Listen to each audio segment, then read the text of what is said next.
দর্শক, গ্রিন টেলিভিশনের নিয়মিত আয়োজন Canadian university of Bangladesh presents জনতার ভাবনায় স্বাগত জানাচ্ছে আমি সাজেদা পারভিন। দর্শক, দেশ জুড়ে একের পর এক হরতাল অবরোধের কর্মসূচি দিয়ে যাচ্ছে বিএনপি জামাত। এরই মধ্যে আবার অসহযোগ আন্দোলনের ডাক দিয়েছে। এসব নিয়ে জনগণের ভাবনা চলুন জেনে আসি। জনগণের জন্য আসলে কিছু করতেছে না, ওরা নিজেদের ক্ষমতার জন্য করতেছে। আর ওরা অন্ধকারের থেকে বিভিন্ন দিতেছে, আজকে হরতাল, আগামীকাল অবরোধ।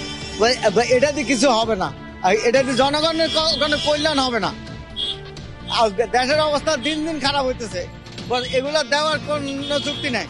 বরং বিএনপি যদি ইলেকশন করতে এত ভালো হইতো।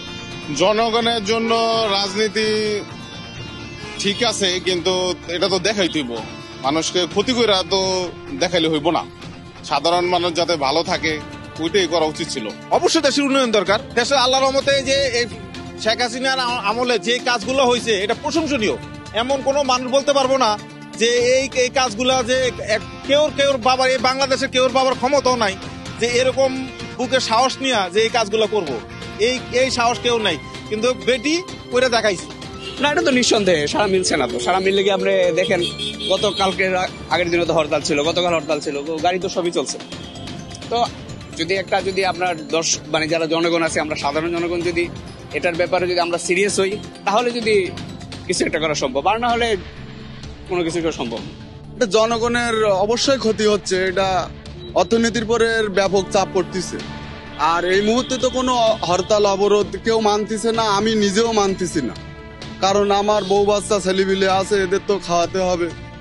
আমি চাচ্ছি যে সরকার এবং বিরোধী দল একসাথে আলোচনায় বসে এটা এই নির্বাচনের একটা সমাধান করা উচিত বলে আমি মনে করছি। তবে অসহযোগ আন্দোলন করলে জনগণের যে দুর্ভোগ, এই দুর্ভোগ আমরা কামনা করছি না। আমাদের অনেক ক্ষতি হবে, দেশের অর্থনৈতিক ক্ষতি হবে।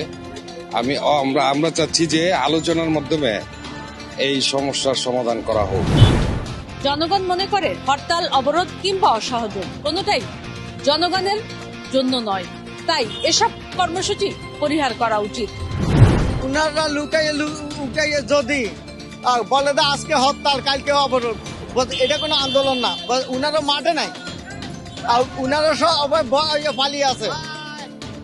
এই আন্দোলন মানে জনগণের কষ্ট হয়, এই আন্দোলনে কোনো লাভ হবে না। ব্যর্থতাই মনে হইতেছে, কারণ তাদের মতো এরকম একটা বড় রাজনৈতিক দল যেভাবে তাদের আন্দোলন করা দরকার ছিল ওইভাবে হয়তো মানে সাংগঠনিক ভাবে ওইভাবে কাজ করতে পারে নাই। এটা তাদের এক ধরনের ব্যর্থতাই বলা যায়। তারপর আমার কথা তো এখন ভালোই আছে, আমরা অনেক মোটা। তারপর এই যে এত হরতাল অবরোধ এগুলো তো বর্তমানে নাই, এগুলো মানুষও চায় না। মা তো আমাদের বলে, আমি আপনার কথা বললাম, মা তো আমাদের, কাঠলো আমাদের, পোষকায় তারা বৈশা তো দরকার কি? এমনি ভালো আছে, অনেক ভালো আছে। হরতাল অবরোধ এটা চাই না, আমরা সুষ্ঠু সংলাপের মাধ্যমে নির্বাচন দেখতে চাই সবার নিয়ে। আর আলোচনার বিকল্প কিছু নাই আমি মনে করছি। মাননীয় প্রধানমন্ত্রী যে অফারটা দিয়েছেন, আমার মনে হয় এটা বিরোধী দল মানা উচিত ছিল। তাদেরকে যেহেতু মন্ত্রী পরিষদে বা অন্যান্য আলোচনায় করতে চাচ্ছে প্রধানমন্ত্রী, সেটাকে কিভাবে নির্বাচনটা সবাই করে, যেহেতু আমাদের মিডিয়াগুলো ওপেন আছে, আমার মনে হয় নির্বাচন সুষ্ঠু হতো। বিরোধী দল এটা মানলে পারত।